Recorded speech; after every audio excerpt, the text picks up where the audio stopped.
Hi guys, and welcome to today's video where I'll be giving you guys a bit of an update on how my inverts are doing, from like my breeding colonies to just ones I keep as pets. So I think that's where we'll start. Here are my isopods. They're also known as woodlice, roly-polies, pill bugs. They have quite a few names. I tend to refer to them as woodlice or isopods. The first group we'll look at is this one, since they've got quite a bit going on in their tank. So these ones are the grey and orange tropical woodlice. I feel the orange may be recessive since you rarely see them. Like, they spring up every now and again, but most of these are actually grey. People ask me whether I breed the woodlice for food or are they just my pets. It's kind of a bit of both. Like, originally I got them as cleanup crew, but I had some left over, so I put them in like this tank, and over the years they have bred well as cleanup crew and in these tanks. So they're kind of like pets to me, but also they clean for me, and also if my geckos happen to eat them, they're a great source of calcium.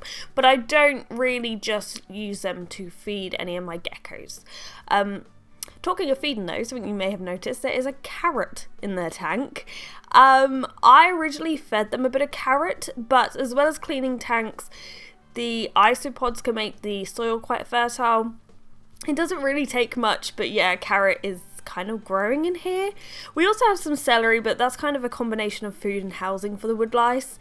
Talking of housing, I actually wanted to use this gourd as housing, so I got it left over from Halloween. It's kind of dried out, it's kind of hollow now, and I thought, oh, that'd be really cool to like drill a hole in it and make it a natural hide for the isopods. But then I was looking up like, oh, you have to disinfect it, and I found this one like WikiHow, and it's all about bleach and stuff. I'm like, is that safe for my isopods? I don't know. They have some weird pictures going on with that.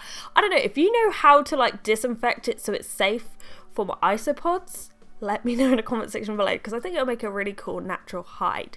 Anyway, then we have the giant orange isopods. Now these are far less destructive to plants in comparison to my other ones. Like, the other ones won't go out of their way to eat the live plants, but say a plant is showing a slight sign of weakness, they may give their leaves a nibble. Whereas these isopods are a little better behaved. Like, even these clippings have been in here for a while and they still look fairly fresh, and I'm sure they'll probably spring some roots off very soon. As well as being less destructive, I feel they're far shyer, so it kind of looks like I don't have many here, but actually what they do is they dig holes, they burrow down, and they sort of huddle together. So especially when it's light out, they're far more active at night, especially in the tanks. That's why I give them quite a bit of like deep substrate, because they tend to like to burrow. That's what I've observed anyway. If you are wondering, both of these tanks have Zoomed's Eco Earth in it, Arcadia's Earth Mix, and Pro Reps bark chips and live moss. It seems to be quite a good combination for them, and I would like more isopods in the future. There's so many out there, and I see so many people I follow on Instagram have loads of different types. So yeah, I would like them in the future because I find them interesting. They're fairly low maintenance, but yeah, we'll see what the future holds. Anyway, I feel like I spoke about the isopods for way too long, so let's quickly go over to my ants. We have two queen ants. So we have Liz, the black garden ant, and her colony. It's still in its infancy, but it's going well. But since she has been hibernating, I hope once spring comes, it will accelerate that population, but they seem to be doing well. Then we have Olive, my harvester ant queen. So she started off really well. She had a little colony going, but then one by one, the workers died off, all the eggs disappeared, and despite my best efforts to just like leave her, feed her, keep her in the correct conditions, she's just never laid any more eggs. And some people suggested that maybe she was like infertile, but when she was sold to me, they just put eggs with her to look like she'd laid them. I really hope this isn't the case, because I kind of trusted the shop that I bought them from. We'll have to see in spring. As I said, these are currently hibernating, but our winter really hasn't been that cold, so I don't know how effective this actually is. I feel like we'll probably have a really, really cold like March and April or something, because it's really not cold at the moment. But I would like to say that the last time I got these out was at the start of December. I've been leaving them for long times. I only get them out to just check on them and give them a little bit of food, just in case they want some, but this isn't a common thing. I don't usually get them out. Also, you may recall that I had another harvester ant colony. Their queen just randomly died back in October 2017, and I thought, okay, give it a few months down the line, the workers will probably have died off as well. I was really disappointed because the colony was doing so well, and I thought, right, it's all going to die out.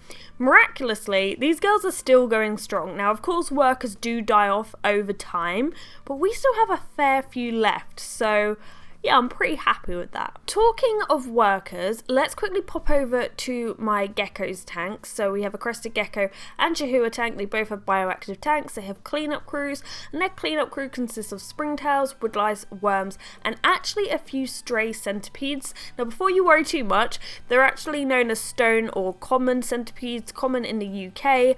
I'm not actually 100% sure how on earth they got in here. They're very hard to spot, but they are in here somewhere, and they rarely grow bigger than like a centimetre or so. They prey on springtails, so they're not a threat to my geckos. Like I said before though, the woodlice are reproducing well. The floor is usually absolutely crawling with their babies. Not only that, but I've also noticed a few new baby worms about, so it looks like the worms are being busy too. And I don't see the springtails everywhere around the tank, but I do find them in places like when I turn over a gecko pot of food. So the geckos don't always finish their food. Sometimes I just pop it in there because the cleanup crew can eat from it, and as you can see, the springtails absolutely love it. I feel like there's extra high humidity in there and food. It can take some time, but they do get the job done. I think it's a combination of the springtails and the woodlice. When I was looking in Lyra's tank, I actually found these 2 food bowls which were pretty much completely cleaned by the cleanup crew. It's pretty impressive. And finally, my mealworm breeding colony. Now, I do have a few other groups of feeder insects.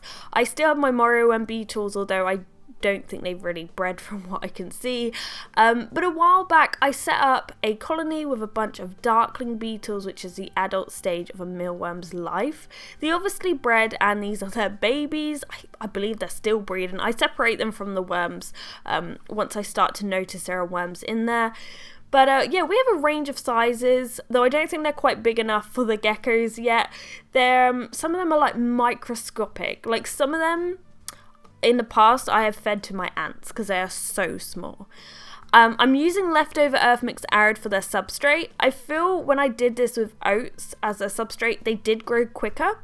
However, things like oats and bran and cereal can prohibit the absorption of calcium because they're quite high in phytic acid. And I was wondering along the line, how would that affect my geckos? Like, I'm probably overthinking this, but I thought I'd try something different with the substrate.